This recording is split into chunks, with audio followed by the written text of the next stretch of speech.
So why did you keep putting it off till you were 45 to just get up first on stage? For me, I wasn't aware the craft existed here in Australia until I was exposed to Channel 31 and I saw Champagne Comedy, believe it or not. Up Wow. until then, I just thought it was a delicacy that operated outside of Australia and something that you couldn't workshop in a room weekly. So, but that was when jumped up first at 25.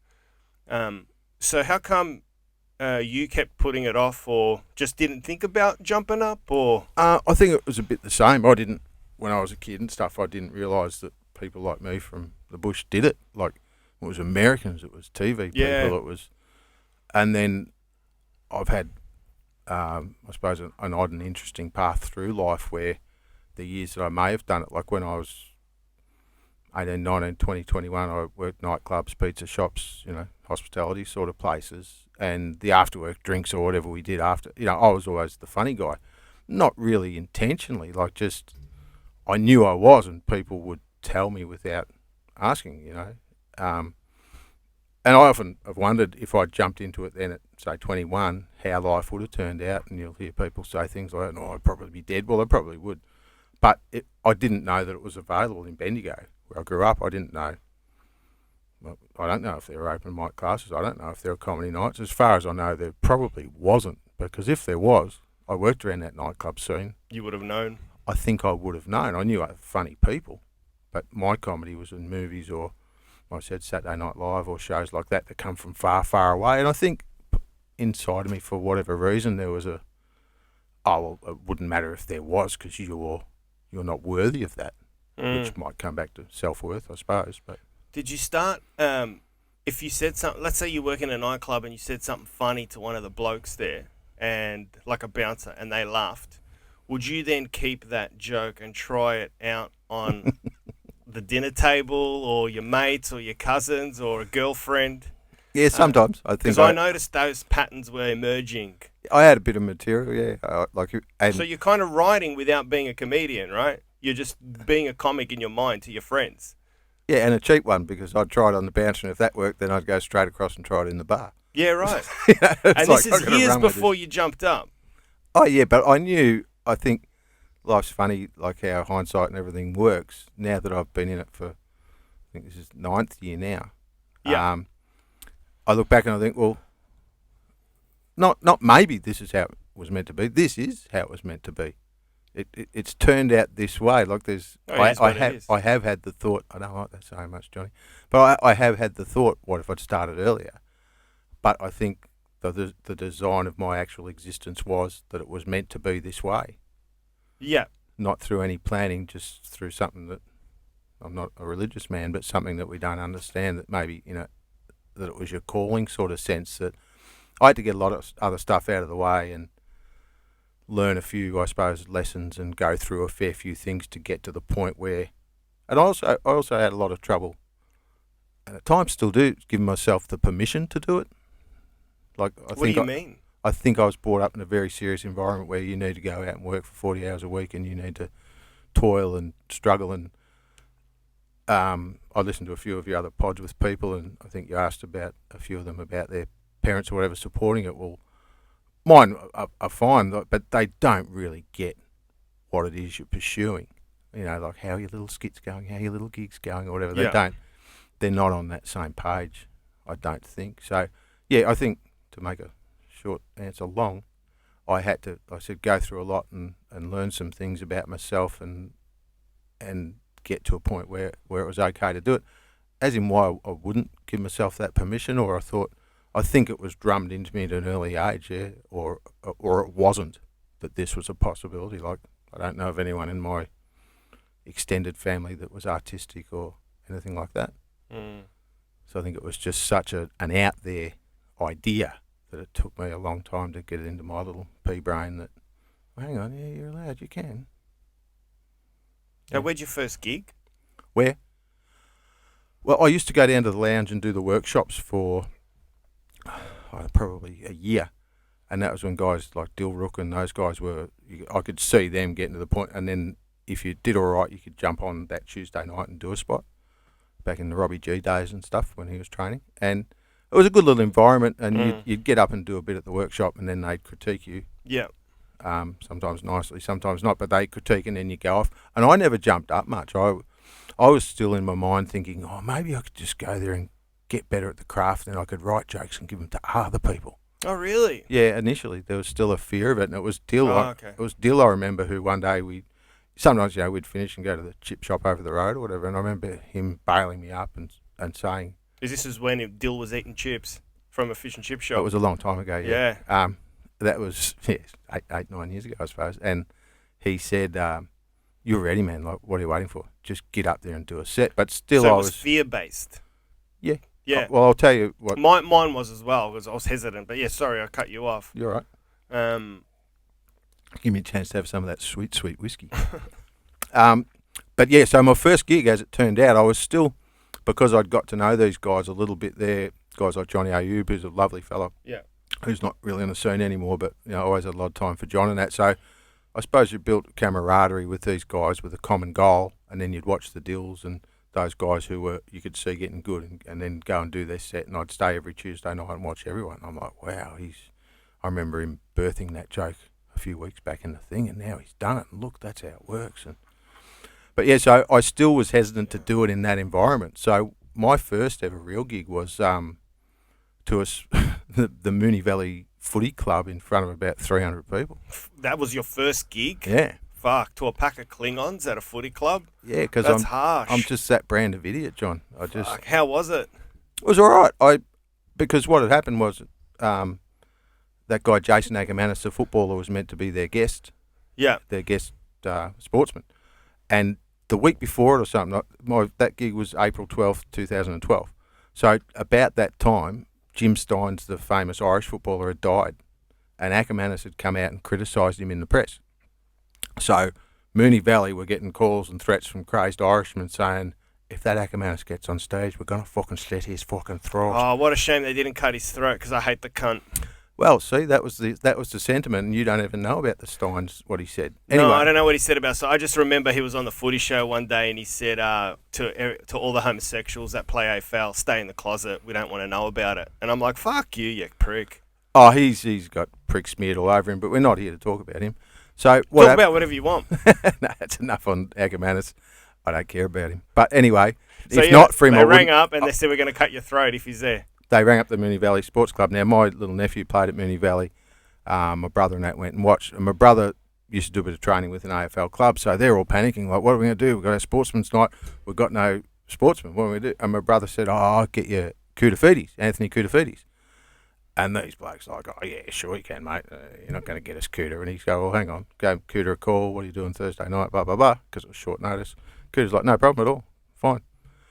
So in my little brain, who'd been sitting up every night and writing these puns, because my theory was if I could do 20 jokes in 5 minutes, it'd give me more opportunities to get a laugh. So yeah. I started doing that. And I had them all, and I rehearsed them all the time, but I was still too shit scared to get up in front of my peers at the lounge. So I think it was the Wednesday, it was a Thursday gig, I said to my brother, listen, can you ring this organiser guy and tell him you've got a comedian to open the show? And my brother's like, what are you talking about, man? He knew I was keen, he'd known me all my life, so he wasn't surprised, but he was shocked. He's like, well, I said, yeah, I want to come and do a gig. And he's going, man, you can't do that, you can't. I said, look, you got him fucking Koutafidis. They'll do anything for you. Tell them you've got a fucking comedian to open the show. So he's like, oh, yeah, all right, rings him up. Oh, yeah, but I've got this comedian, Glen Zen, to open the show. Yeah, all right. So it was cleared. So I got there, and I was absolutely shitting myself. I actually wore a peak cap to hide. I used to do that. Wore the peak cap. I used to do it in the beginning. And then I turned it around after a while. Yeah. So I was sort of revealing more of yourself. It's weird, but... Oh, it's just, it's like you performing in the dark. I prefer bright lights because I can't see them. If you're out of sight, out of mind, right? Yeah. Was there an MC that brought you on? Or Yeah. Okay, so the MC brings you on, 300 people. But just prior to that, like I said, I was out and I had a few bourbon cans of Jim Beam or whatever, shitting myself out I was at a bowling club, so the Moonee Valley Bowls Club. So I was out there. Can I press pause? Do you shit yourself literally before a gig like myself? Or you don't? Yeah, you get nervous poos? Yeah. Anything else? Big nervous poo. I pace a lot. I just, whatever else goes on in your mind. Yeah. hard to hold down a conversation with other people in backstage? Oh, Or you're okay I with try not to get into them, but I'm happy to be sociable. But when I need to, like if I know I'm next, I'll pace around out. I'll get out of sight. Yeah. All right. So, yeah, go on. You We're backstage. back on? Yeah, sorry. So I'm outside and there's a few. Oh, we've always recording. It just went into sleep mode. Sorry. Not that well. Yep. We're talking about it's boring. Don't worry. So there are a couple of punters there who were going to the show, and they're like, "Oh, so you're the comedian, are you, mate?" And there I am, dressed in my all black with my hat, and I'm like, "Yeah." And it was April, and they're like, "Oh, so you done a fair bit, have you?" I said, "Oh, yeah, I've done gigs here and there, mate, yeah." And they're like, "Oh, did you do comedy festival?" I'm like, "Yeah, I've done a few festivals," and I was just shitting myself so much, I just talk shit. So I got up, the MC introduced me, I went out, I grabbed the mic, and it didn't work. I know this sounds like a falsified story, but that's what happened. It didn't work, and I'm like, Fuck. so I'm off to a great start, aren't I? In the meantime, he's fiddling around out the back. Got it working again. I started, and then the dickhead there who was serving the meal, because it was a meal and show sort of thing. They had Rodney Hogg, the cricketer, Cooter, the comedian, and that was it. So then some guy starts carving meat with one of those saws you use for meat. Knife, yeah. Electric knife. And so it was a bit odd, but I had me little puns, and I don't know if I would ever experience it again, but it felt to me a lot like the laughs would always start at the same point, like a lady with a shrill sort of laugh over there, and then go like that, like waves. And I said, I think I'll always remember just that feeling of it, because I hadn't experienced it as much as I'd made people laugh before, not in a structured, right, it's your turn, mate, out you go. How I could probably best explain it. I thought the gig went reasonably well. Some people gave me good feedback afterwards, and to, I suppose, address the fear element, when I come off and I sat down and Cooter was there at the table because all the stars sat there, we had our own little table, I just bawled my eyes out. Really? Like, fuck, not a good look for the crowd. I had my hat. All right. But like I hadn't for years. Like I think Where that's did the how tears come from? my eyes. But I think Yeah. but I think they'd been pent up for so long. That you finally did it. Yeah. Fuck. Like I haven't wept like that for a long, long time. Wow. And I weren't that unhappy about it. Like It's interesting. And I didn't see it coming. But as soon as I sat down and my brother was there, who, you know, I've had a close enough relationship with for all of my life, my older brother. And I think it dawned on me that I'd done it, was over, and I just started howling like a school kid. Wow. What a release that must have been. Oh, the feeling, and I've had it in a few gigs since, not of the tear part. I've had a few where I've been a bit emotional, but that part where what you do works and you've sort of challenged yourself to do it, and you don't, it's almost an out-of-body experience. You float off stage. I'm sure you've dealt with it because you're very good at what you do, but those ones where nothing matters, nothing could touch you, nothing could hurt you, and you just, seriously, you don't remember walking at the backstage bit, you just float. And I think that's about a lot deeper stuff than what we're probably even capable of understanding, you know. So before you said, what would you think, in your opinion, makes a good comic? What do you need, like in terms of maturity, seriousness? You certainly need an element of seriousness, right? Because you're going out there every single night or 4 or 5 nights a week to tough crowds. Mainly during the week, there's a lot of comics in the crowd, not many audience punters. So you got to have a sense of seriousness, which breeds about a certain resilience, right?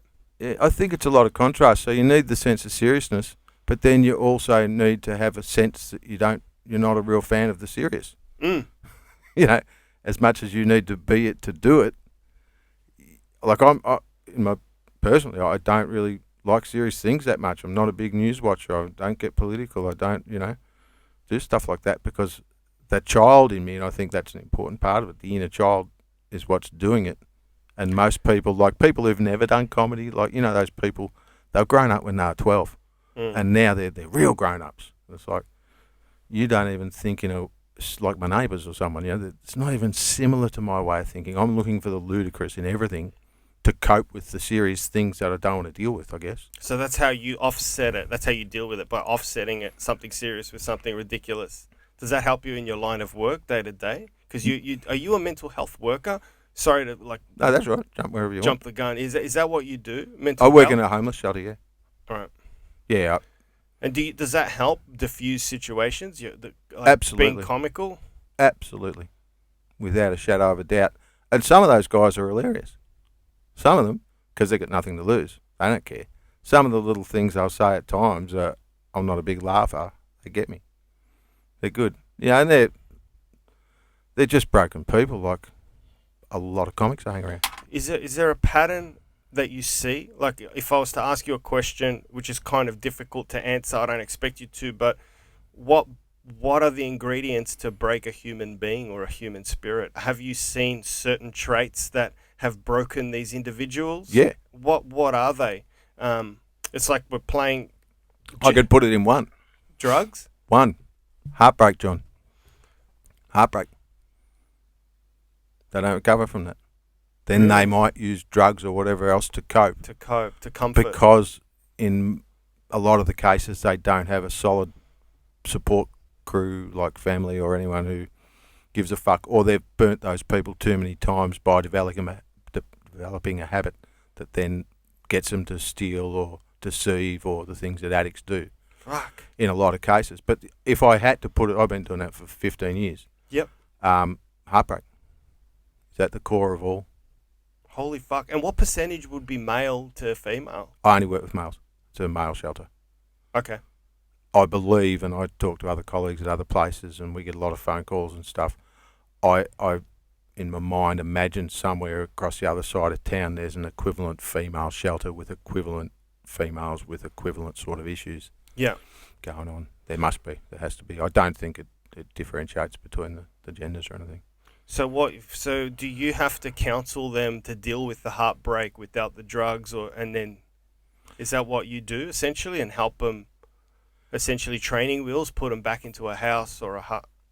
It's interesting you say training wheels because quite often I say to them, and I think one of the most important points is when they first get there, how they get greeted. Now, during the day, there's a team of all sorts of caseworkers and all sorts of people. I'm an after-hours worker, so I go in like 4 o'clock in the afternoon when everyone else goes home, and we have to have 2 on shift. So, I've changed work sites recently, but we had 64 beds. So it's 2 of us, 64 guys. So you want to make sure you got the mood right, or you're probably in a bit of strife. So it's more setting that. Like, I love serving dinner. I serve dinner there, and I make it an enjoyable experience because I think dinner time should be. Oh, fuck yeah. Can I just ask you, so there's 64 beds in this shelter.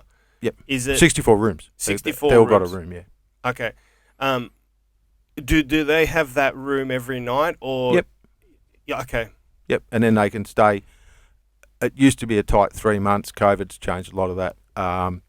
But they can stay, and then part of it is to their caseworkers are trying to help them with their addictions or whatever if they want the help. Some aren't ready, and then they are also there to help them get some housing. That's the ultimate goal, and get them ready to get that housing. As you said about the training wheels, I say to a lot of new guys, listen, mate, we're sort of like mechanics for people. You've rolled in here, you're a bit busted up. We're going to change your points and plugs. We're going to give you a bit of a shine and polish. We're going to, put some new fuel in you, and we're going to get you and roll you back out in the road. So it's not permanent, but we can help to fix you if you want to let us. And what's the success rate, percentage wise? Slim. Really? It depends on the individual. Like, some are ready, some aren't. It's usually obvious. Like, we've had a few because a few of the conditions changed, so the housing was more available because of COVID, which was kind of a good thing. And like in the last 6 months or so, we've had some good sort of results of guys. And then, but some of them, they do that. They get it all, the boxes ticked. They go to housing, and then they're back the next month because they couldn't quite do it.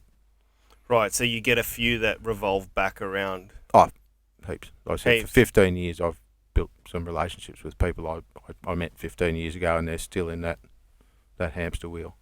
Wow. Just round and round and round, and they can't get out. And it's easy from the outside with anyone who you see's got an issue, whatever it may be. But to get into the heart of that human to help them, you can't really. You can, but they're the ones who've got to make the firm decision. This is it. I've had enough of this lifestyle. So you can work out pretty quickly whether someone's going to be whether you're going to be able to help someone or not, whether what they contribute back to the table with you. If they're dead behind the eyes and not interested, you're talking to a robot. You're never going to convince them. Some, yeah, they're unfortunately too far gone. Some you see, yeah, with a bit of tweaking, he might be right. And we're pretty tricky sort of creatures, us humans. Like some they will surprise you or whatever. But I said I think it's important to get in early, and I talk very straight to them. I talk very real to them. You know, I've had them say, "I don't like hearing this, bro. This is you're touching too close to home, mate." I said, "Well, you're 38 years old, mate. If you don't get it through to you now, you're going to kick yourself when you're my age that you didn't sort of pull your finger out and you've been given a chance here, mate. It's now up to you." But yeah, and then the next day you get to work and they're being chucked out because they deal went wrong and they belted someone or stabbed them or whatever happened. Have you had anyone come back completely, like in a home, in a job, Yeah, and years later gone, Yeah, thanks, dude? yeah, we've had a few. One come, bought his That'd feel good. bought That's his like wife and kid. crushing a gig, isn't it? Bought his wife and gig. Completely different feeling, but the same sort of. Beautiful. Yeah. Occasionally you get what I would call a success story, and yeah, it's a lovely, beautiful feeling. Does that make it? Is it moments like that make it worthwhile through the shit? Because it's like with stand-up, it's like, oh, you do a really great gig and you feel the love, and then you can do a few cold ones, and you just feed off the warmth and love from that gig in your mind. Is it like that with what you do? You're trying to get through to people. You have days on end where it's not getting through, and then you meet someone that comes in and says, "Thanks a lot, Glenn. You helped me. I'm no longer, got my life together." You wouldn't survive if you only relied on them because there's never been that many of that high level of success. I'm more for the small victory, right? In the moment victory where a guy will come and tell me he hasn't used for 2 weeks. Yeah. And he had a raging habit, and I'm like, "Nice work, man. How do you feel?" Yeah. "Oh, I feel good." "Well, let's just go a day at a time," and all the stuff that they learn in there from people much more qualified than me, that one day at a time, and the things you learn in AA and those sort of places. And yeah, that, like I said, I know people in my real life who have similar or whatever issues, but they have the support of family or whatever that keeps them going. I mean, some of our guys have got jobs. They live in a shelter, but they go off and they go to their job. And how long's the shelter allocated to them for? 3 months? Depending on behaviour, yeah. I said COVID sort of changed it up a bit, so a couple of guys at the moment have been there for about a year. Is the state doing enough or not enough? Or is it a good... I know this sounds stupid, but is this a good place to be homeless or... Melbourne? Yeah. Is the system sturdy, supportive, or... There's a lot of help out there. There's a lot of help out there if you're willing to take the steps. Yeah. But some also are reluctant. They don't want to. They stay a few days, and you just can sense they're not going to stay around. You can tell. And they don't, because as odd as it may sound, they prefer living on the streets and doing it that way. Yeah, like I said originally, it's to do with heartbreak, and then we're all people, John. They've got pride as well. They don't, they don't want to have the handout. They don't want to do that, and some of them have amazing. So you got to be tactful. Like stubbornness, or I like to crack them. Yeah. Like to get through to the real human inside, which is part of what comedy does as well, I guess. Well, that's exactly right. So you use your humour. Yeah, not bits as such, but... No, you don't go in with a tight five. Fucking... Yeah, and I also don't tell them that I do comedy. That's not... that's a separate part of my life. I'm there to do that job, and it's not about me and the ego or anything like that. I just want to... and I love it. It's great. Like I said, you get your little breakthroughs and they help, and like I've just had a few days. I'm back to work tomorrow and I can't wait, because there's certain individuals who I wonder how so-and-so, I won't drop names, but wonder how he's going or whatever, and some project you might have left them with. I quite often lend them or recommend them movies and books and stuff like that. We've got a little library there, and I'll get into the reading and just distracting techniques, I guess, to get them out of their own head and their own whatever's going on with them. And it's nice. That's good, man. It's a good feeling. Well, I used to have my own cafe. I've worked probably 100 different jobs, hospitality, and I would much rather put my energy into helping people that need it than some uptight bitch who's asking, "Where's the tomato I ordered in this salad?" Yeah, that's soul destroying. Yeah, I can't do that anymore. I get that at my work where I pour beers part-time, and I'll get people going, "You forgot the sugar in the coffee." I'm like, fucking grow up. Seriously. People I'll get out there you a living sachet. in boxes, you fucking cunt. Sorry, will I swear? Yeah, no, that's what I said to her. If only. Well, I had to stop because I got to the point in real work where I was saying those things because, my filter's not that great at times. So you tried the hospitality angle. Did you run a cafe or owned a cafe or? I ran my own little one prior to doing this work, and then I had a break from the work and went back to it, and I still couldn't do it.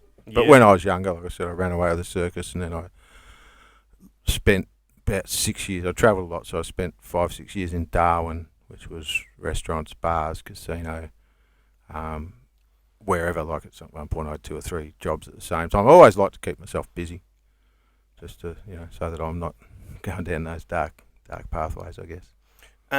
How does someone run away with the circus? What has to happen in their life for them to run away with the circus? Probably the same answer to the other question, John. Heartbreak. Heartbreak. So you had your heartbreak's got a lot to do, I think, with anyone's sort of. Well, every fucking second song on radio is about heartbreak or some shit like that. Depending on the station, yeah. So I listened to the jazz station, but yeah, I said I'd actually studied to be a teacher. I did 2 years of teachers college, and then high school or primary. Primary. You wanted to go primary? Yeah. That's good. Before the devil gets to him. Well, yeah, I think to hopefully, and I did teaching rounds and all that, and I loved it. And it was always, Glenn, you have a really, really good rapport with the children, but we just need you to stay on the script. So you would veer off the curriculum and fuck yeah. and stand on the table like Robin Williams and teach your own shit? That was always the feedback I got. What would be your curriculum? Like, what would be, if you had free reign in this creative school in Byron Bay, and it was like, I don't know. Good morning, Mr. Zen. What are they learning? Well, is it Plato or is it? I've since been told, long after the event of me taking academic leave in about 1987, which I'm still enjoying, I've often been told about, like, oh, Glenn, you'd be so good in Steiner schools. I'd never fucking heard of a Steiner school when I was there. Yeah. I think, where you teach more to the ability than the curriculum, so every kid gets what works for you. So if you're a song and dance man, you're doing it through song and dance. If you're a mathematician, we're going to go with maths. If you're science, we're going to let you blow shit up. I think it's more catered to the individual rather than the Victorian cursive script and what we had was the workbook of, right, this is what you get into their little heads. And I didn't agree with that then when I was 18. When I was at school, I didn't. How I got through school is probably a minor miracle because I didn't really study or do much. And I didn't agree with teachers, which was also part of the humour thing because like, you're talking shit. The boys need a laugh. Hang on. Whatever. It's hard for comedians to find their groove outside of their craft in day-to-day work because I put my mouth, I fucked up a lot at work with the odd comment here and there because we're always trying to be funny. So yeah, I could understand that. So you qualified as a primary school teacher? No, I did 2 years. Yep. And then took academic leave, which was supposed to be for a year. Because you didn't like the way they were teaching you? Nah, I think I'd done teaching rounds, which in my mind were quite successful, and the teacher in the class, we went to Marupna up near Shepparton and did it. There was they sent 3 or 4 of us from the college, so we stayed in. I wish I could remember better. Sometimes we stayed in some dodgy little caravan park outside Marupna. I went to the school every day and taught, and my reports from the teachers and that were good. And then one of your lecturers from Bendigo would come up and see you, and that was what I was left with. Was yes, you have a great rapport with the children, but we just questioned, and I weren't swearing. What were they questioning? It wasn't inappropriate. It just wasn't sticking to the script. Your method of teaching, and what you were teaching. Yeah, and I can't even remember. Like I wasn't trying to teach them things that they weren't ready to learn or whatever. I think it was just I weren't just going, okay, class, onto the blackboard. Yeah, in 1890 or whenever Christopher Columbus drove his boat here and this happened and the natives got him or whatever you're talking about. I think I was just, like I'm probably doing in this conversation, going off on tangents. And like I said, not inappropriate, not anything. Of course not, yeah. That you shouldn't teach children. Finding your own creative way. And like probably with humour as well, where if the kid wanted to get up and I'd let them or encourage them to express themselves when in the 80s there, it wasn't really what they wanted you to do. So I wanted them to be individuals. They wanted them as a collective to learn the same thing. Like the thing that's always, and you probably hear this from a lot of comedians, like in life, you know, did you go to school with kids who they did their school, they finished their school, they went and got a job in the bank, and they're still fucking there? Mm. Like, I've never understood that could be your life. Like, really? You went to the bank when you were 19? I'm 54. You're still at the bank. I'm sure you got a few nice promotions and you probably got your own fucking car park, but Jesus Christ, how do you fucking sleep at night? Like, Yeah. wife, 3 kids, fence and all that shit. That's a big fear of Dog. yours, isn't it? Like, there's no variety or spice. I wish my life was more organised to the point where I could have a dog. That would make me happy. Is that all you want? A Nah, dog? that's not all I want, but that, like You'd I love said, to have a dog. Why in can't my, you have with a dog? my hours and that, I live by myself. I can't have a dog. I don't have a fence. But Right. I wouldn't want to leave a dog by itself. How long are you away yes. for, though? One day I'll get a dog. Yeah. 8-hour shifts, 4 times 8. Can't you take the dog? Nah. They'd love the dog. Yeah, no, we have Men's a broken heart. visits from mental health dogs, officially ones, but there's been some dramas over a staff member who was bringing a dog, and it was a cunt of a thing. Was it biting the homeless? Was it? Homeless were biting it. Was No, it? it was- So was it a fucking liberal dog? It was just one of those, some dogs you This can't is all warm taxpayer to. money. But it was running around on desks and dropping turds around the place and stuff. Yeah, it was like, a liberal dog screaming, is that what they do? barking, get a job, Yeah, just yeah. being a cunt. Yeah, being a dog. And it wasn't, it didn't work. So I expected I would jump around a bit. So that was that, and I finished the teaching, and while I was there, I was a pizza delivery boy for a few bucks. So then I went and worked full-time at the pizza shop, and then, because I was always young in school, so once I turned 18 and got my licence, because I went to college, I was 17 and a half, because they sent me off to school early. Just in those days, the numbers weren't down, up or something, so I was born in July. So yeah, I was always the youngest one. And then I went, did pizzas, did nightclubs, worked in a few different bars, and then the guys who owned the bar bought a pizza shop, and they wanted me to run that. So I was just, my whole life I was busy. I rode my push bike everywhere. And then in about, I was 21, 22, and I had a pretty ideal life for a kid that age. I had what psychiatrists described as a complete nervous breakdown, and went to a psychiatric centre, which then sort of changed the whole course of my life. Was this because of heartbreak? I think it was tied in there. I mean, I'd been only pot. I hadn't done much else in the way of drugs. I drank and stuff like any person working in a nightclub would. Had a ball. I was sort of like the self-appointed entertainer of the people I knew. Was having a great life. No, I actually got the shit beaten out of me. At 21? Yeah, like pretty badly. This is before you I went... still got the scar on my lip I could see from that. where my tooth went through it. I got the shit beaten out of me. And now I can look back, and I've never done comedy on it, but I can look back on the experiences like I'm cool with it. But I took off, and I lived in a sort of a party house, and it had happened there. And then I ran off, and one of my good friends who I live with, so I often think, not often, but I have thought, like, how did people relay news then? Because we didn't have mobile phones or nothing like that. It was the middle of the night. I'd had a great night at work. I said I'd smoked a bit of weed here and there, but I weren't. And I weren't sleeping, and I think it was partly to do with, like, sleep's important. Sleep deprivation will fuck your brain up completely. So I think it was a bit of that. So it wasn't drug-induced psychosis as such, as much as what it was sleep deprivation. And I was just so excited. I'd been offered the... So heartbreak to- plus sleep deprivation. I don't know if heartbreak was in it at that point. Okay, so sleep I'd known a few girls in that, but maybe deeper seated heartbreak from earlier things in life, but I wouldn't think so. And this isn't about homelessness. This is about basically losing your mind. So I got... So you forgive me if I'm prying, just tell me to... No, I started it. Did you, at 21, did you, like, lose your mind?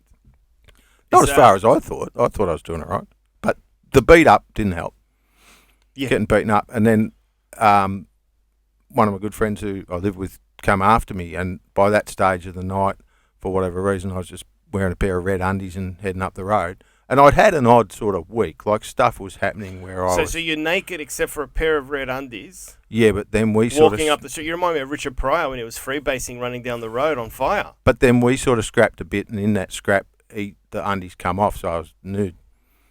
Right. And then I ran up the road, Were you aware of your faculties at that moment? Remember it like it was yesterday. And what was going through your head? I'm walking on the street naked. That's What fine. wasn't going through my head? No, I was running. I was heading for the moon.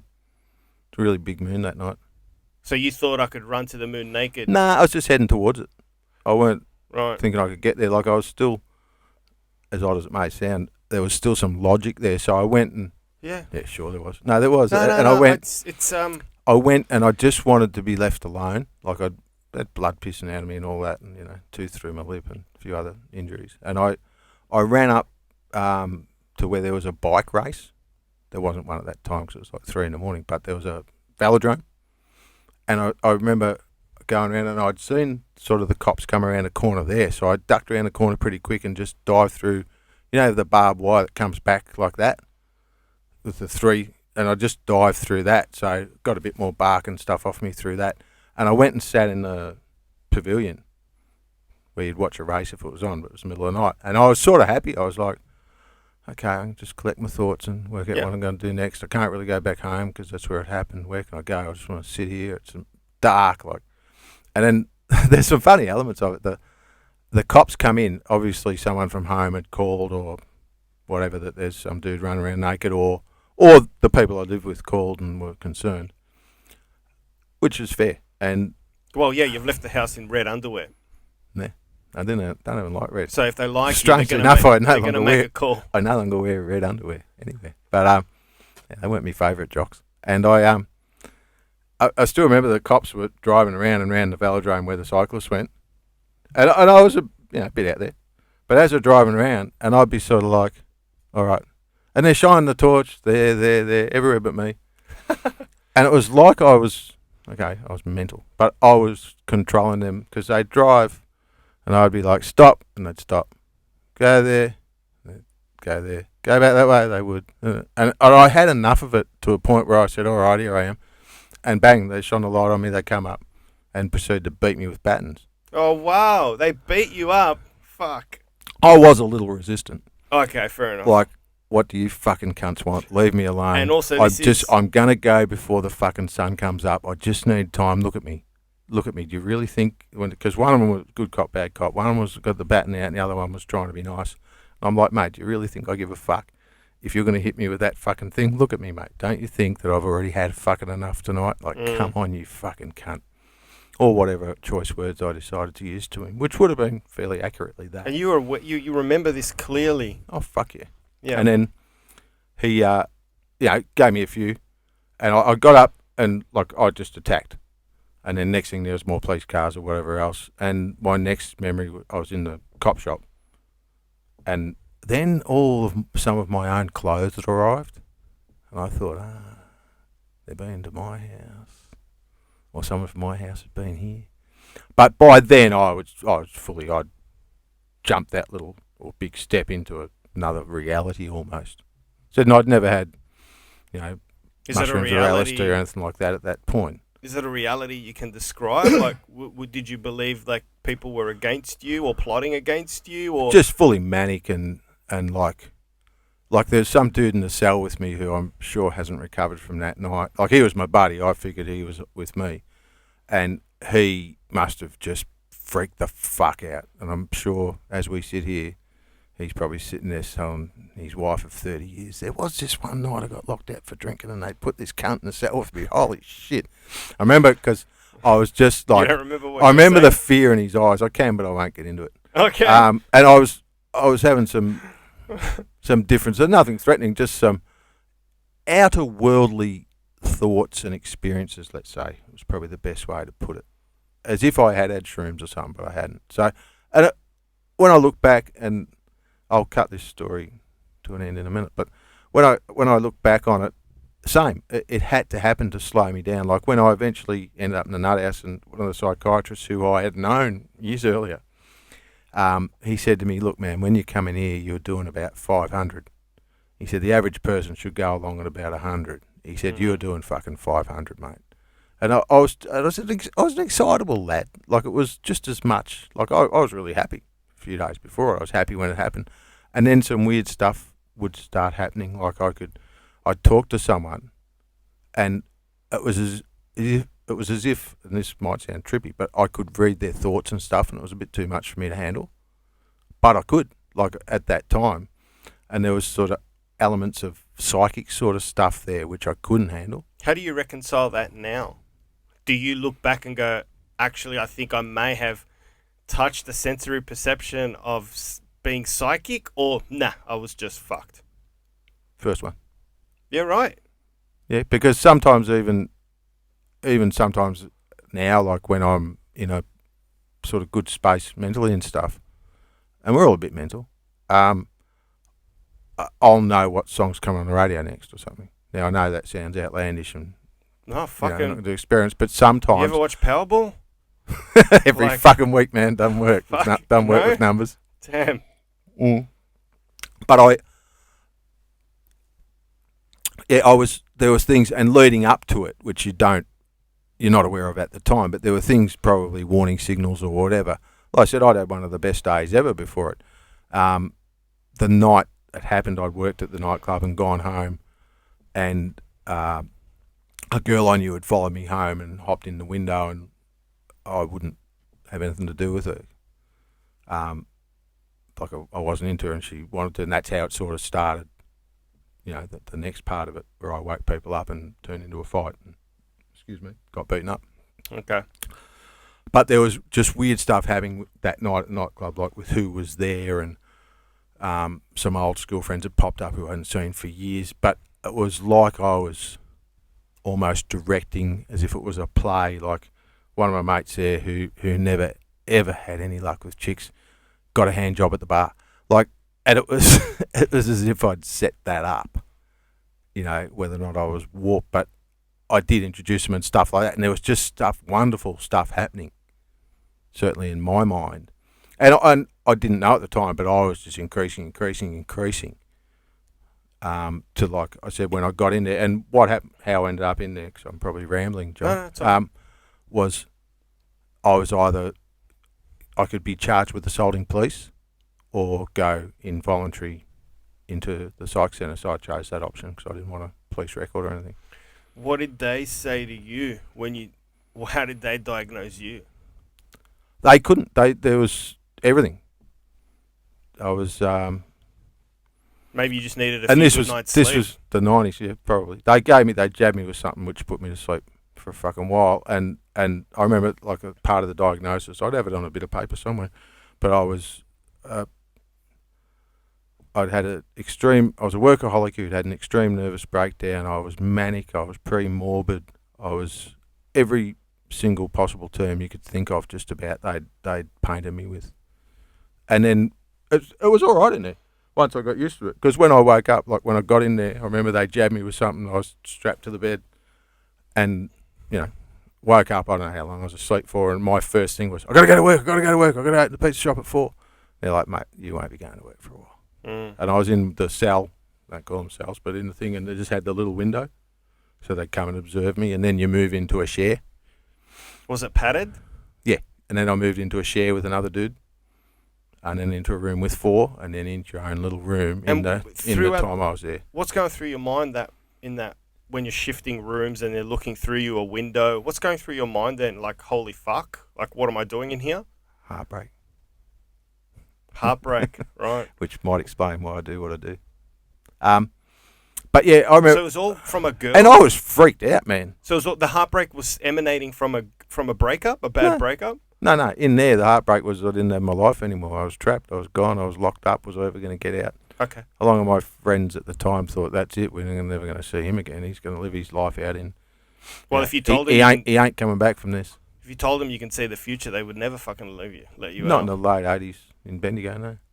But I'm now glad it happened. I don't really have much stigma about it. Otherwise, I probably wouldn't talk about it. I think it's serving you well for treating people and helping them, because in a sense, you've walked maybe not a mile in their shoe, but I ran. Yeah. You ran. Ran a mile in their jocks, mate. In red underwear in their shoes. So you can it's serving you well. Yeah. It's not like you're a private school kid that's working with homeless people. You know what I mean? Like you've And I have worked with private school people, and it doesn't work for them. Yeah. Because these guys, as much as we think we're qualified and we can read the homeless and that, they read us, and I tell new staff all the time, They read us far fucking better than we read them. They read us like a fucking see-through book. Well, I don't have any diminutive opinion of them. I think they're just, like it's anything can go wrong in a moment's notice to render you homeless. It's like that. It can be fast. Oh, yeah, and if I didn't have a nice family or whatever, I would be. And then, like I said, so that went on. I stayed in that room for a little while with the little window. I remember some lady used to come and flash her tits at me at the window. Like, weird stuff happens in there. That's nice. You never saw her, John. Oh.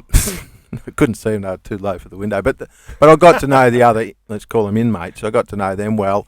And we had group therapies and we played carpet bowls and you'd have your spare time. I remember one of the bouncers who I was good buddies with come and visited me one day, and I remember he was just like one of the toughest cunts I've ever met.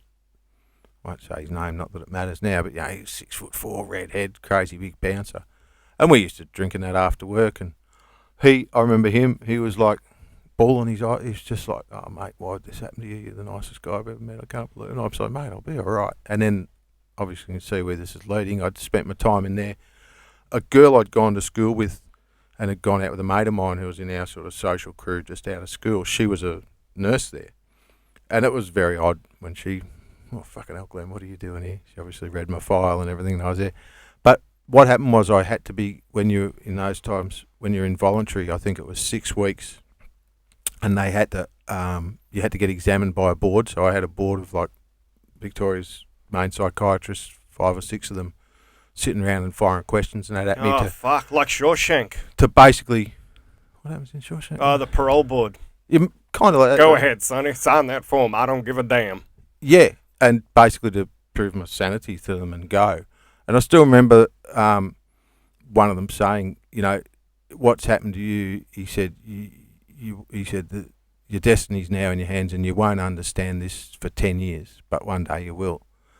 And then there was some element of it where once I'd had that mental examination, if I didn't have a physical examination from a doctor within 6 hours, I could walk. So I knew that this girl who was a nurse had worded me up on that. Okay. So I went missing. At some point I'd tried to break out of there and broke my ankle jumping off the roof, but I think I went back to the roof to hide. And then I got out, and then I went back into my mum's care at home. And because towards the end of it too, they were giving me meds, which is interesting now because I give out those same meds to some of my clients at work, or I see them, or I've heard them, or I read their files, and it's like, I remember that one. And there was one particular med which I've read up, and it's fairly full on. I'm like, ooh, that's what they had me on. Oh, yeah, okay, I kind of get it. Just a massive sedative. Yeah, but then I got to the point where they'd give it to you in the dosette thing, I'd under my tongue out, spit them out. Just like the movies. But I don't agree with... like I've had friends kill themselves on antidepressants. I've had people say I should be on those over the years. No thanks. I'd rather go through things, and I'm still here at this point. But some meds, no. There's other ways. There's more holistic ways to heal, which we haven't got long enough to get into. I completely agree with you. But anyway, so I was set free to my mum's with a dosette, which I didn't have. And I remember my mum was like... Sorry to interrupt, did you have an element of fear when you faced the board? I just wanted to see... No, zero. Zero fear. So you weren't... Okay, so I just wanted to see what sort of... take a pulse of your reality check at that moment. Because if you're fearful, you'd be like, fuck, I've got to get out of here. If they fail me, I'm stuck. My whole life, like, you just think I'm some country kid. I'm a pretty peaceful guy. I like making people happy. I work hard. I have fun. I smoke a bit of pot on weekends. Have a few drinks here and there. But I was, ride my bike. I went to the gym. I was pretty well. One would have thought. And I was basically... existing to please others, like to make people happy in my work, in my home, in wherever. If you were to talk to someone from those days, they would. You still do that now. You make people laugh. You want to make them happy, and it's a nice you're feeling. trying to fix people during the day and get them back on track. Yeah, maybe, but aren't you? You are. Yeah. So I went and stayed at Mum's, and I remember Mum. She's like, my Mum's a lovely lady, and she was like, your ankle's starting to get a bit better, you're starting to feel... She goes, look what I saw in the paper, that circus is coming to town and they're looking for labourers, just casual labourers. You could go out there, you could earn a few bucks and get a bit fit. Because I obviously hadn't worked for a while, so I didn't have any money, so I was all right at Mum's, but I was like, oh yeah, okay. And so I went out on this Friday morning, or whatever it was, to the circus grounds, and there was like 200 blokes there, big, burly, bricklayer-looking guys and all that, and me in my yellow and gold Aussie 69 shirt. And I was skinny as fuck then because I didn't really eat much in the place, and I'd sort of gone off eating a bit, and I'd never been so trim. I was like, Mum's like, yeah, go out there, get a bit fit, earn a few bucks. So there's all these blokes, and this guy comes out, this little scrawny fella with the typical, like you'd see in a cartoon, with the other ones and the cigarette hangs sideways out their mouth like that. Yeah. And they don't really touch it, but they keep smoking it. Yeah. Very impressive skill. Very hard to do. Yeah, it just sticks to the lip. Yeah, and it sort of bounces up and down when they talk, and smoke goes in and out of it, but they don't really seem to go. There's some adhesive process that happens with the bottom lip and the cigarette tip, and just enough saliva makes it stick. Okay. Yeah. So Gordon was onto something. Anyway, you could just like relax your lip and it'll hang. It won't fall the smoke. Yeah. So this little prick comes out and he goes, right, you, and you, the rest of you can fuck off. And I was in the off category. Was that the interview process? Yeah. I think he just picked the biggest blokes. Well, it's a circus. You can't expect anything rational. Yeah. It was very rhythmic. So I was in the fuck off pile, and I didn't have nothing to do. So I sat there and watched them put up the tent. So everyone, grumbles and fucks off. Some of these guys were probably had families and were keen for a buck. So I just thought, I'll just stay here and watch them put it up. And I'm still in a bit of a weird headspace, as in getting back into society and real people. And because I went somewhere, I can't remember, I went maybe to where I had worked at a nightclub and I just, all the people that were pointing and, there's that fucking crazy guy who tried to kill a cop. And there was a lot of that small town stuff. Is that what the story became? Oh, fuck yeah. Yeah, there was a lot of... The guy in red underwear running up the street. I don't know if the underwear got a mention. It was just more about... it was a small town, nothing happened there, and it was like, yeah, there's the guy that tried to kill a cop. And that was the thing. Right. A friend of mine had been to a party in Melbourne or something, and there were people from Bendigo there, and to me, in those days, Melbourne was, Melbourne. And they'd heard it at a party there, and I was like, oh, really? Like, they're talking about it? And I'd been to the nightclub, and like I'd seen people I knew as regulars or whatever who were then. Yeah, and it was a very odd time to try to assimilate back into normal life, so the circus made sense, and Mum was great. But anyway, so I'm watching them put the tent up and that, and it's hard work, and they get to like the morning smoko, and there's this big tall skinny guy talking to the boss, and he's like so he fucks off, and the boss is, you're still here, are you, mate? Alright, you can make a start. So I'm like, fuck yeah. So my ankle was still a bit sore, but I just worked my ass off. I'm not a skilled, knot tie or anything like that. I just listened and ran with these dollar boards, which you'd use to set up the seating, and put that pole up, climb up there, do this. I worked my ring off for the week for 290. That worked my ring off for $290. Got to the end of the week, finished. Ken Bullen, who owned the Bullen Safari Parks, was the guy who owned the tent and employed us, basically. He's not the guy that went, you, and you. That was Gordon, the tent boss. And at the end of the week, Ken goes, there you go, and gave us our money in an envelope, $290. He's going, so, you single? I said, yeah.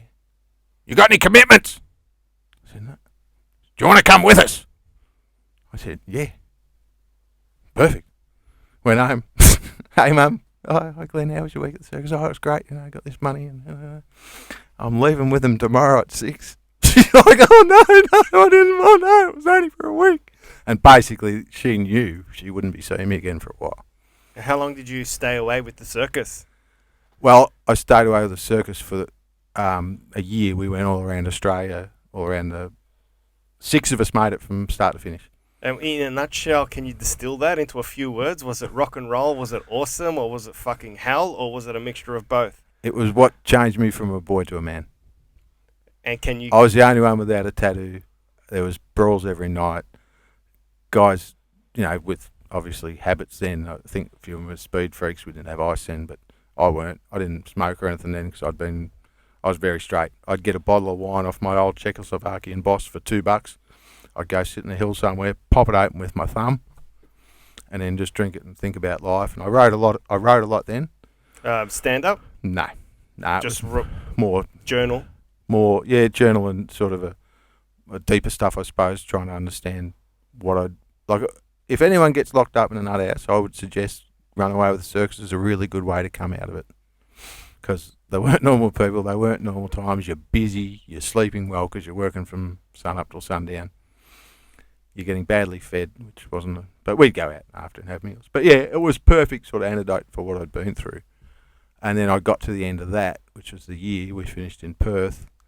I had some buddies in Perth from school. I stayed there for a while. Couldn't, like, as soon as you mentioned you were born in Victoria, you couldn't get a job. Came back to Bendigo. Still I was here, and that guy who tried to kill the cops back. Still? That's only a year in a small town, mate. Okay. If I went back there now around the wrong neighbourhoods, they'd probably, there's that fucking, it's been 30 fucking years, mate, what are you doing? And then I'd had friends who'd branched out from school and that and gone to Darwin, so I went to Darwin just to catch up with them, and got offered a job, like, there were jobs around, got a job at the casino and stayed there, and basically, next thing I know, I'd been gone for like 16 years. I did Darwin, then I went to Ayers Rock because I had a friend there, so I went to visit, and I went to Darwin. See, that's probably when the heartbreak in my life came in, because I was in my 20s, and Darwin, I was working at a casino. I was early 20s. I got to know a lot of girls and relationships and what normal people, I guess, do in their 20s. Then I'd get a heartbreak and move to the next town or move to the next job, or just why run away from yourself. You took the, which none of us can do, but a lot of us try. Yeah. So the circus was the start of the run. Like, at least you've worked it out. Now you won't run. So if you fall in love now, I got a bad knee. Yeah.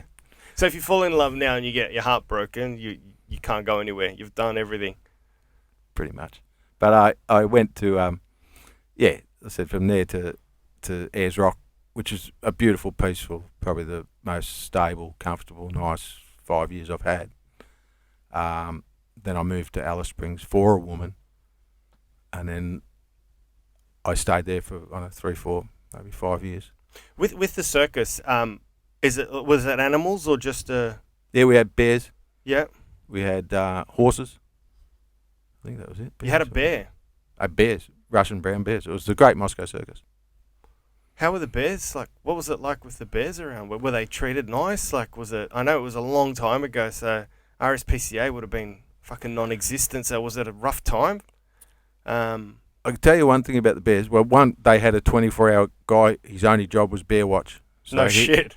Are the bears out? Fuck. I did a bit on it. I don't know if I'll they revisit. broke the lock. It was my first delving into doing bits on it, but I did a bit about this guy, Wayno, who looked after the bears, and we'd all come back at night from going out, because that's what you did, and you'd go through the middle of the tent where Wayno was sitting with his flash yellow ute sitting there.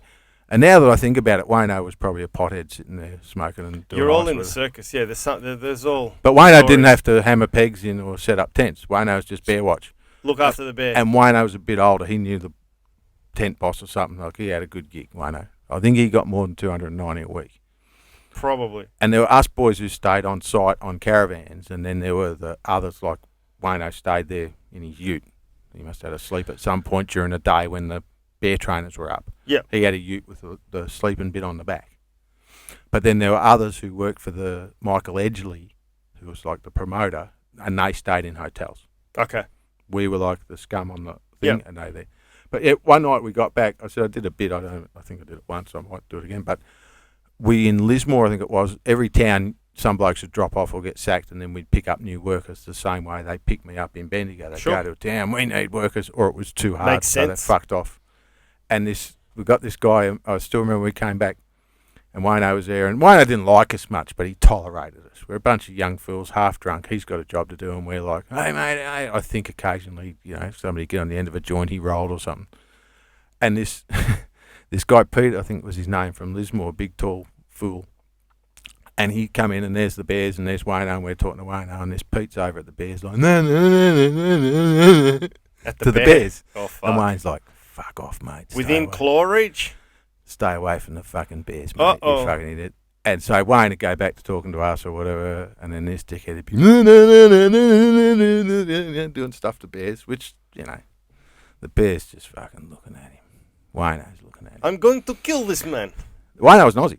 No, the Russian bear. The Sorry. bear, yeah. The bears were Russision. And we went, So we're there, and anyway, it kept going on and on and on, and it might sound unbelievable.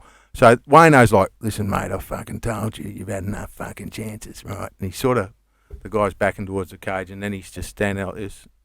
No word of a lie, the bear grabbed his hand, and bit his fucking finger off. He was fucking kind. That's a kind bear. Well, he couldn't have pulled him through into the cage, but he did that. He could have dislodged his fucking arm from its socket if he just yanked it. That may also have happened. I don't know about. Holy shit! But we're all pounds half per pissed. square inch on a bear is phenomenal. What are you talking? You're talking over 6 foot. Oh, bear. this is a big one, yeah. This is like, watch The Revenant with Leonardo DiCaprio. It's one of the closest, most realistic scenes to what the physics of a bear will do to a human body. Oh, okay. Is that a spoiler? He's lucky. Leonardo or Pete? Pete. So Pete, right? And Wayne didn't give a fuck. It's like, I fucking warned you, mate. Yeah, fucking. And then, oddly enough, that was a joke I tried to do, was something like, oddly enough, Pete's finger was recovered and ended up on ice, which after a while we worked out that was what was going on with Wayno. He was also on ice. So I've got to get the bit right. Right. Okay. But yeah, he and another there was one, I think, I'm not sure what town, we went to 28 of them. What was the other animal? Oh, sorry, I forgot. Horse. Yeah. Horse. Oh yeah. There. And when they just did lame sort of horse stuff, but when they were on, God, they would have fucking hated that gig. we swept up their shit, and we'd have to stand at the ring so they wouldn't run into the crowd. So we'd stand like that, like if the horse had decided to come at us, what was blocking them was an idiot. Like that was it. Yeah. But it was fun. I mean, the shows we'd set up, and then when the show was on, I was a ring waiter, so we helped out the clowns, and we were like the props men. So we were running in the props during the show in our funny little suit with a little bow tie, and then the clowns, whose job is to distract the people from us doing that, would be slapping us around, getting us out of the way and that. So could you really have a more perfect spot to be in after being in a nut house to in a fucking circus like that? It was, you write your own script. So, but another bear one, I think it was the town after, whatever, there was baby bears and there as well. And the Russian bear trainers, let's call them Sergei and his missus, this bear, we were out there doing our usual stuff. The tent was nearly up, and we're putting it up. The flap opens of the tent, and this little bear just went out into the bushes, like gone, off site, followed by 20 wild Russians. All going up. We all went too. It was like quite exciting. I think the local paper got involved or whatever. So we're up there. There's this bear loose in the bush. They finally get up there, and the female trainer, very much like you see with unfortunately in supermarkets where the lady smacks the kid in the fucking supermarket lineup because he's doing the wrong thing. The bear's in the bush, and she's like, my Russian sort of. The little bear come out like a little kid who just fucking done the wrong thing. She turned him around, grabbed his little paw, and just smacked him on the bum a few times. And he just hung his little head and then walked back to the show with her. Yeah, they've broken him. They break them early. Break them, but it was very human-like, as in I've seen people do the same thing to human kids. Yeah. So yeah, that was it in a nutshell, Johnny, how I ended up. So it's probably a long answer to a simple question. No, I love it. Well, I thought I might as well be real than feed you any bullshit or anything. I wanted to even ask you about the actual performers, like the trapeze. Were they like stuntmen? Yeah, we had trapeze. Stunt women did flips and all that. Did you see any horrific slips or? No, were they all just fucking on it every night? They were on. You saw some trapeze slips, and they'd just land in the net. Oh, beautiful. Which we'd put up. And then were the clowns divas? Like really? You said the clowns were slapping you. Tall clown, short clown. The short clown was a cunt. Like he belt us. And me and another guy from Shepparton. Can't you gang up on him? He's a fucking clown. Get your mates involved. In the early 20s, he was like 50 and mean. Nah, he was mean. And all we'd hear was, little prick. Like he knew a bit of English, like the swear words and stuff, but he'd abuse the fuck out of you in Russian. And the tall one was just his gimp. Like I don't know what he did to him when the lights were out, but the tall one was broken as well. So he was the fall guy. But the short clown, he was a nasty. Like we were scared of him, and he'd. So what made you a man? You went into the circus as a boy and you came out as a man. Was that because of the raw shit you were exposed to? What you actually saw, the There life was of some it? raw shit, actually. Well, yeah. The horses. But was literal shoveling. and on, like, you know what I mean? Like the whole... Yeah, just like, I suppose I'd... It sounds like you're... it's very Orwellian, like Down and Out in Paris and London by George Orwell, where he... just goes to London and Paris. He's homeless in London, and then he goes to Paris and he works in kitchens and he gets treated like shit because he's the lowest common denominator. And he slowly works his way up a little bit, but he's exposed to the class system and the pecking order and people, how they're mistreated. And I've read some Orwell. All that just makes him come out hardened and more real. Yeah, pretty much, I suppose. That maybe I should write a book about it at some point, John. Well, it's fucking interesting when you leave. Join the circus. But it did, and I mean, I was the only guy without a tattoo, and each week I got pressure to have one. There were scraps at night. I was in a few scraps. You know, some guy took a dislike to me and had a few like punch-ons with him. They were over booze, right? Like mainly.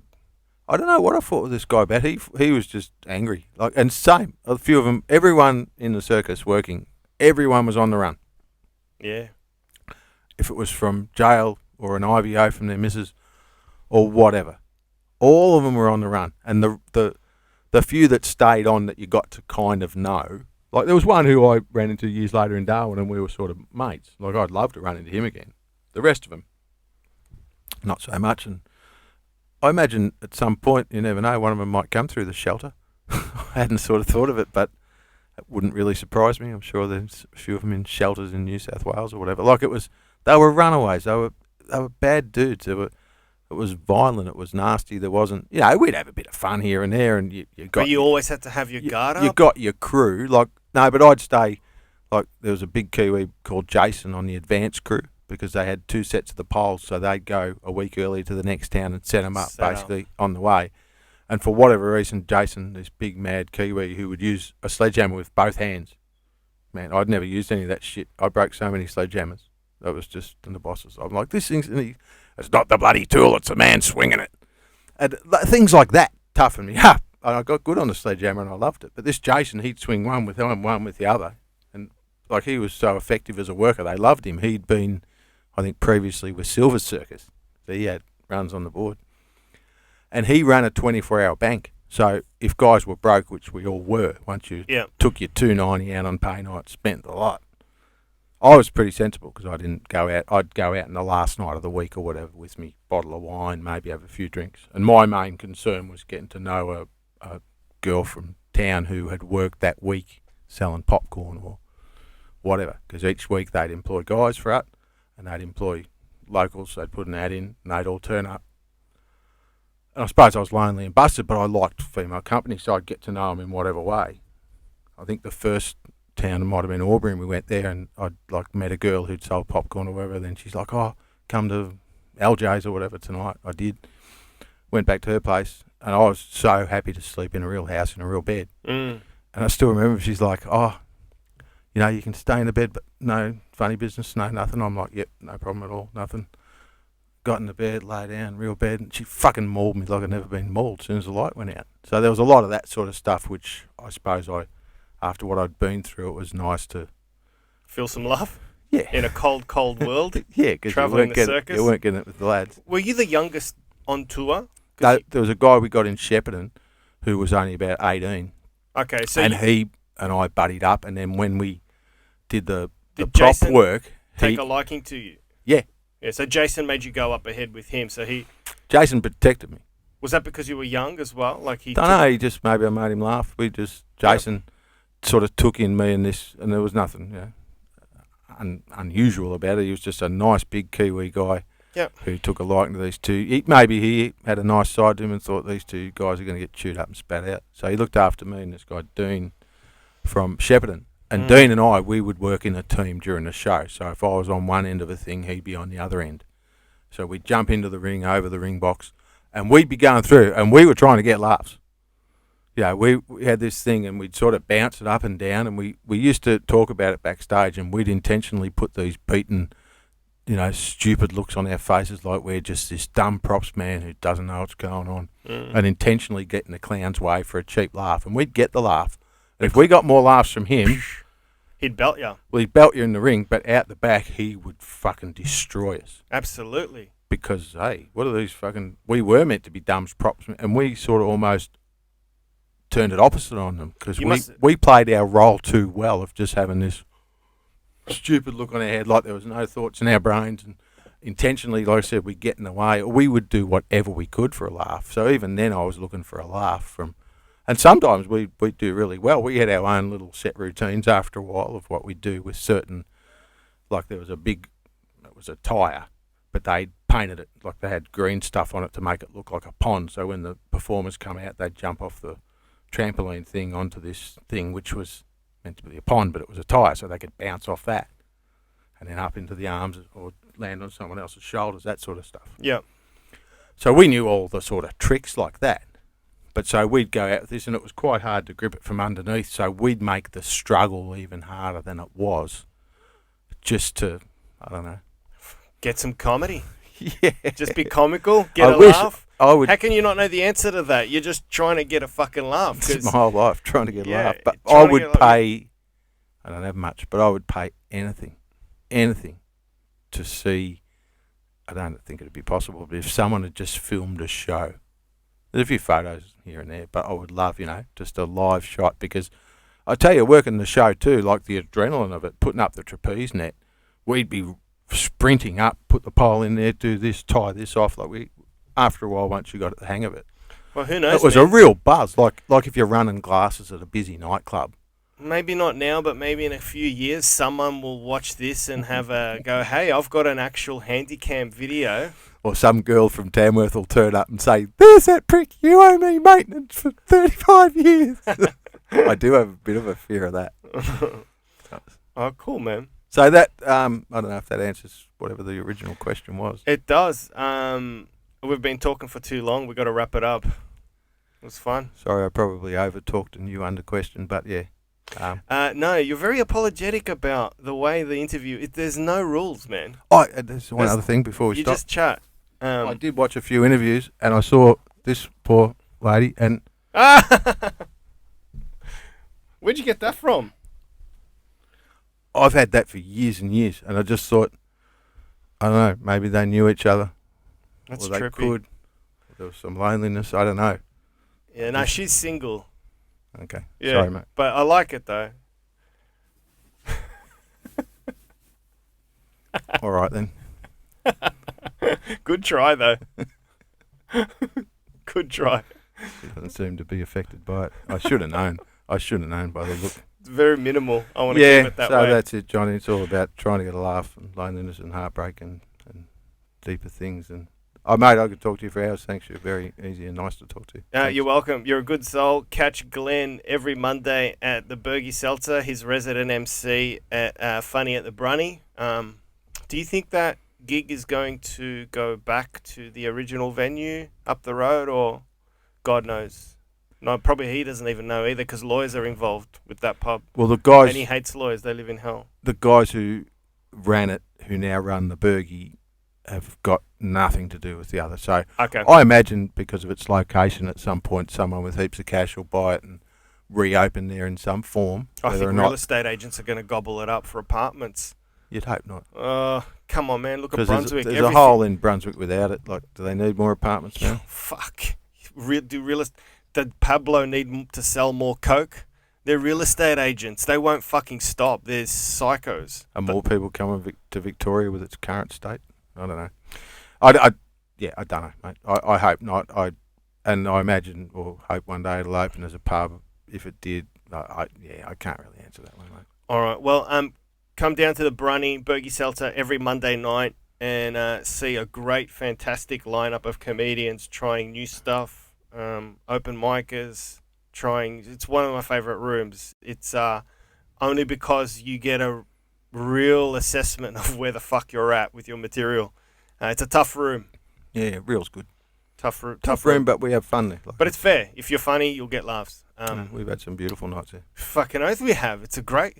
Love it. And that's what it's all about. Like I said, that when they surprised me recently on my birthday, and I don't know if you were there for that one. No, I wasn't, man. But they did. They surprised me. And it was nice. Seriously, it was just one of those nights where you do float off stage and you do float home, and it's as perfect as you could get it. And I think, yeah, life can be nasty, so I have to tell myself that sometimes, lighten up a bit. Just, it's nice to entertain and to give people who don't often a reason to smile.